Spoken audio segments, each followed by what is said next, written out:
오늘은 7월 첫날입니다. 오늘 새벽 예배 오신 여러분들을 우리 주님의 이름으로 환영합니다. 같이 기도하고 예배를 시작하도록 하겠습니다. 하나님 아버지 감사합니다. 7월의 첫날을 하나님 앞에 올려드립니다. 이 예배를 드리는 순간에 하나님을 만날 수 있게 해주시고 하나님을 만나는 것이 말씀을 통해서 당신이 우리의 마음 안에 우리의 귀에 생각 가운데 역사하시는 것을 경험하게 하여 주시옵소서. 우리는 우둔하고 우리는 예수 그리스도의 사랑이 무엇인지도 잘 모르고 우리의 이익만을 쫓아서 살지만 예수님께서는 우리를 위해서 하나도 계산 따지지 않으시고 오히려 손해보시면서 우리를 사랑하셨습니다.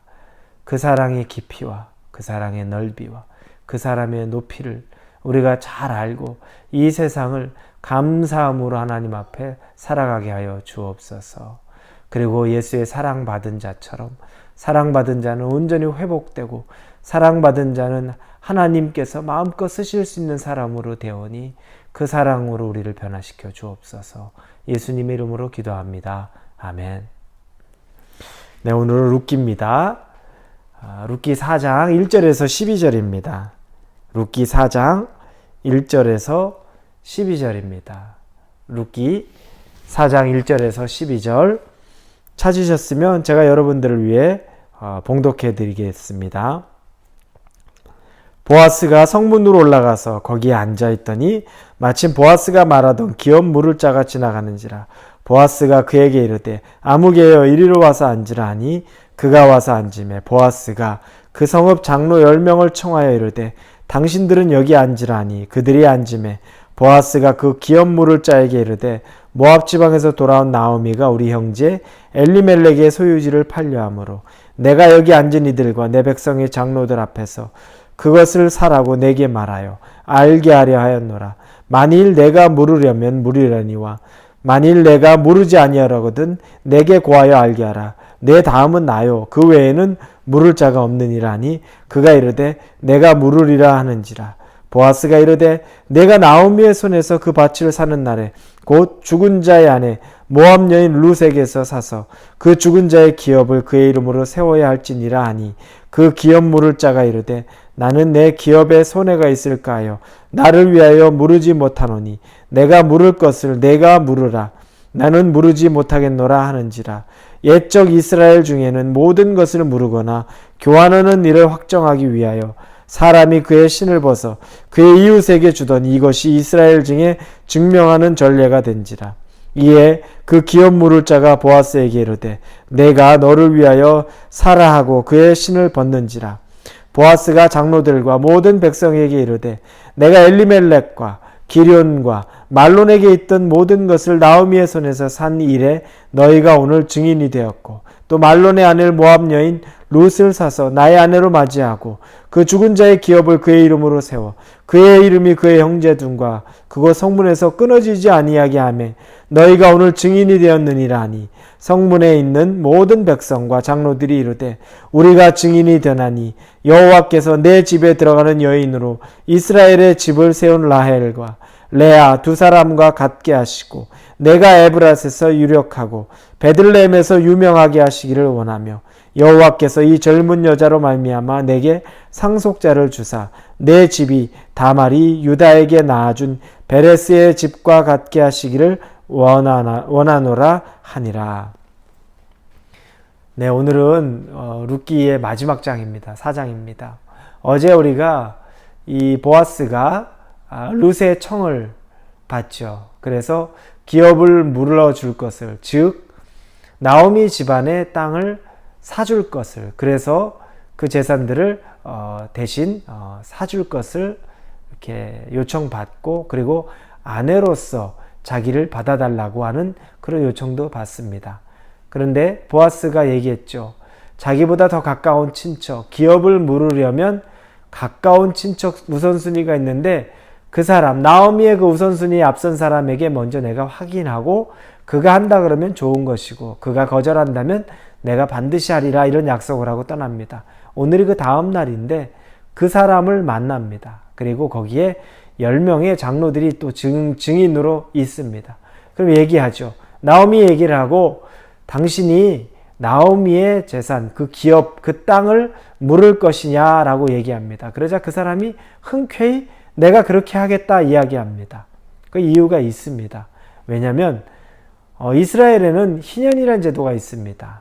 50년이 되면 누구든지 사람도 해방이 되고 땅도 누구에게 빌려줬거나 또 누구에게 팔았거나 했던 것이 자기 주인에게 돌아오는 그 희년이라는 제도가 있습니다. 50년마다 돌아옵니다. 그래서 영원히 가난한 사람들은 끝까지 가난하고 부유한 사람들은 끝까지 부유한 것, 특히 남의 재산이나 땅을 가지고 하지 못하도록 하나님이 해두었습니다.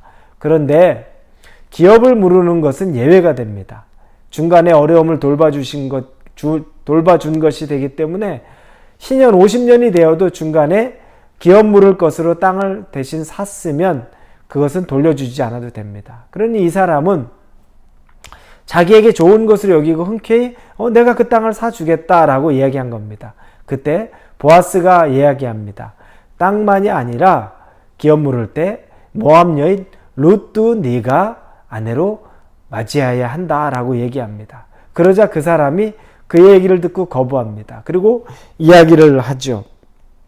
7절에 옛적 이스라엘 중에서 모든 것을 무르거나 6절 뒷부분에 6절입니다. 그 기업 물을 자가 이르되 나는 내 기업에 손해가 있을까 하여 나를 위하여 무르지 못하노니 내가 물을 것을 내가 물으라 나는 무르지 못하겠노라 하는지라. 다 좋았는데 모압 여인 룻을 아내로 맞이하고 그 모압 여인 룻의 전 남편, 죽은 남편이죠. 그 말론의 그 재산, 대를 이어야 되는 것까지 얘기를 하니까 난 더 이상 못하겠다. 그리고 아주 솔직히 얘기하죠. 왜냐하면 내 재산에 손상이 갈 것이다. 왜 그러냐면 이 룻이 자기 아내가 됩니다. 그리고 기업을 물은 거죠. 나오미의 재산, 그리고 나오미의 죽은 아들 그 대까지 같이 이어주는 겁니다. 그래서 룻을 통해서 이 새로운 남편이 자녀를 낳으면 그 자녀는 말론, 그의 자녀가 되는 겁니다. 그 계보를 잇게 되는 겁니다. 그럼 자연스럽게 나중에 재산을 분배할 때도 룻이 낳은 재산은 이 말론의 자녀의 재산이기 때문에 글로 넘어가는 겁니다. 자기 집안의 재산이 룻의 자녀의 재산으로, 나오미의 아들의 재산으로 넘어가게 되는 거죠. 계산해 보니까 그것까지는 절대 자기가 손해보는 겁니다. 그 전에는 자기에게 이득이었는데 그걸 하는 순간에 이 모압 여인 룻을 받아들이는 순간에는 손해가 됩니다. 그래서 안 하겠다고 얘기합니다. 그러자 보아스가 그러면 거기 있는 모든 증거가 되는 장로들 앞에서 자, 이 사람이 거부했으니까 다음 차례는 납니다. 내가 그러면 기업을 무르겠습니다. 그리고 선포하죠. 그 집안에 나오미의 9절에 보니까 보아스가 장로들과 모든 백성에게 이르되 내가 엘리멜렉과 기럧과 말론에게 있던 모든 것을 나오미의 손에서 산 일에 너희가 오늘 증인이 되었고 모든 나오미의 재산 그리고 그 자녀에 대한 것들까지도 내가 상속하겠다라고 이야기하는 겁니다. 그리고 10절에는 그 말론의 아내 모압 여인 룻을 내가 아내로 맡겠다라고 이야기합니다. 그리고 거기 있는 사람들에게 증거로 삼는 거죠. 선포합니다. 여러분, 그 전에 이 권리를 먼저 포기한 사람이 잘못입니까? 아니에요. 잘못일 거 없죠. 왜 본인의 손해되는 일을 하겠습니까? 아주 지극히 정상적입니다. 누구나 하는 선택입니다. 오히려 보아스가 미련한 선택을 하는 거죠. 자기 기업에 손해가 볼 일을 하는 겁니다. 보아스가 오히려 다른 선택한 겁니다.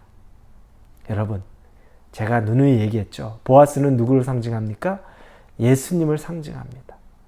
예수님은 우리를 위해서 우리의 자기 자신의 유익을, 자기 자신의 어떤 것이 유리하고 불리하고 손익을 계산하지 않고 우리를 위해서 죽으셨어요. 그게 예수님을 위해서 나은 것이 무엇이 있습니까? 그분에게 유익되는 것이 무엇이 있습니까? 하나도 유익되는 것은 없습니다. 그럼에도 불구하고 그분은 그런 선택을 해주신 거죠. 보아스의 선택, 우리 주 예수 그리스도의 우리를 향한 선택, 이건 희생이고 이건 사랑의 선택입니다. 엄청난 선택입니다. 저와 여러분에게 주신 이 주님의 선택, 이 주님을 예표하는 보아스의 선택, 우리가 이 말씀만 보아도 벌써 대단한 일이라는 걸 알 수 있습니다. 주님은 우리를 위해서 그렇게 희생해 주셨고 그리고 우리를 사랑해 주신 겁니다. 여러분, 예수님, 주님의 사랑을 받은 자는 어떻게 되겠습니까? 회복이 있습니다. 룻이 회복되고 나오미가 회복되었습니다. 룻은 보아스와 결혼해서 자녀를 낳습니다. 오벳이라는 자녀를 낳습니다. 그리고 이 자녀는 나오미가 키우게 됩니다. 오늘 말씀을 보면 룻이 보아스를 통해서 자녀를 낳자 14절에서 그 동네 여인들이 얘기합니다. 여인들이 나오미에게 이르되 찬송할지로다. 여호와께서 오늘 내게 기업 물을 자가 없게 하지 아니하셨도다. 이 아이 이름이 이스라엘 중에 유명하게 되기를 원하노라. 나오미가 나를 나오미라, 나를 축복이라 부르지 말고 나를 말하라, 나라를 그 쓴물 고통이라고 부르라 라고 했던 나오미에게 이제 사람들이 이야기합니다. 네가 이제는 기업 물을 자가 없는 것이 아니라 이 아이가 생겼다. 너희 가정에 영원토록 축복이 있기를 바란다. 그리고 축복하고 사람들이 기뻐합니다. 나오미가 회복되는 거죠. 룻은 남편이 죽어서 자녀를 낳을 수 없는, 배가 끊겨버렸고 비참한 삶으로 마무리해야 될 이 여인이 좋은 남편을 만나서 자녀를 얻었습니다. 오벳이라는 자녀를 얻었습니다. 이 여인의 삶이 완전히 바뀌었습니다. 예수 그리스도의 사랑을 경험하고 예수 그리스도를 만나서 이 여인은 완전히 탈바꿈된 겁니다. 이방 여인, 아무것도 소망 없었던 여인이 예수를 만나서, 보아스를 만나서 그 여인은 완전히 인생이 바뀌게 된 겁니다. 여러분, 이게 예수님 만난 우리들의 인생입니다. 우리는 예수님 만나서 정말 속된 말로 수지 맞았죠. 영혼에 대한 생명을 얻었고 우리가 삶을 순간순간 살면서도 얼마나 기쁨 가운데 삽니까? 어려운 점이 있어도 내가 기댈 구석이 있고, 그래서 내가 애통하는 마음을 토로해낼 분이 있고, 나를 건져달라고 내가 간절하게 구할 분이 있고, 얼마나 감사합니까? 이 예수 그리스도를 만나서 룻과 나오미가 다시 회복이 된 겁니다. 완전한 회복이 된 겁니다. 오벳은 누굽니까? 룻이 난, 보아스 사이에서 난 오벳은 누굽니까? 다윗의 할아버지입니다. 다윗의 아버지 이새의 아버지, 즉 다윗의 할아버지입니다. 즉 오벳을 통해서 다윗, 또 나중에 정말 육신이 입고 오신 예수 그리스도가 탄생하게 되는 그 일이 일어납니다. 여러분, 얼마나 가슴 떨리는 일입니까? 이 룻기는 사사기 때, 사사시대에 쓰여진 책입니다. 우리는 사사시대를 알죠. 자기 소견에 오른 대로 우리가 살아갔다는 걸 이미 살펴보았습니다. 그런데 그 과정 가운데서도 이 룻기에서는 사사시대 자기 소견에 오른 대로 살아가는 사람만이 전부가 아니라는 것을 우리에게 말해줍니다. 우리에게도 도전하는 겁니다. 이 세태가 다 엉망이다, 종말이다, 다 망할 징조가 됐다. 여러분, 그러나 우리 주님이 우리에게 원하는 것은 그 중에 네가 바로 룻이 되어야 된다. 그 중에 네가 바로 보아스와 같은 사람이 되어야 된다. 그 중에 네가 바로 회개하고 돌아오는 나오미와 같은 사람이 되어야 된다라고 우리에게 도전하시는 것입니다. 사사시대지만 룻기를 통해서는 이런 사람들이 있었다는 것을 꼭 기억하고, 저와 여러분은 구별된 사람, 구별은 어떻게 됩니까? 예수 그리스도를 만난 사람, 사랑 많이 받은 사람, 예수 그리스도를 통해서 회복된 사람, 그래서 그의 뜻대로 행하는 자를 통해 하나님의 일이 이루어지는 일들을 여러분을 통해서 하나님이 하시기를 바랍니다. 그리고 여러분은 그 과정을 통해서 큰 은혜로 정말 귀하게 쓰임 받으시기를 우리 주님의 이름으로 축복합니다. 기도합니다. 하나님, 룻기를 마칩니다. 감사합니다. 이 말씀이 은혜가 됩니다. 예수 그리스도를 상징하는 보아스를 통해서 보아스는 손해보는 일만 했습니다. 뭐가 좋다고 룻을 아내로 받아들이고 뭐가 좋다고 나오미의 기업을 무르겠습니까? 손해보는 것, 그게 바로 예수님이 우리를 위해서 해주신 희생이요 사랑이었습니다. 그런데 그 희생과 사랑을 통해 나오미가 회복되었고 룻이 회복되었고 그 모든 사람들의 아픔이 씻겨졌습니다. 그리고 새 삶이 열려졌습니다. 우리는 예수님 만나서 그런 경험을 하고 삽니다. 다시 기쁨 회복되게 도와 주옵소서. 지금 있는 어려움 때문에 예수님의 사랑을 잊고 사는 사람, 지금 있는 어려움 때문에 예수님이 안 계신 것 같이 느끼는 사람이 아니라 예수의 사랑을 다시 기억하고 사사시대에 암울했던 시대에도 룻과 같은 일이 일어나는 것을 우리가 이 암울한 시대를 살아가면서도 우리 또한 경험하게 하여 주옵소서. 우리가 그 룻이, 우리가 또 보아스와 같은 역할이, 우리가 또 나오미와 같은 사람이 될 수 있게 하여 주옵소서. 감사합니다. 예수님의 이름으로 기도합니다. 아멘.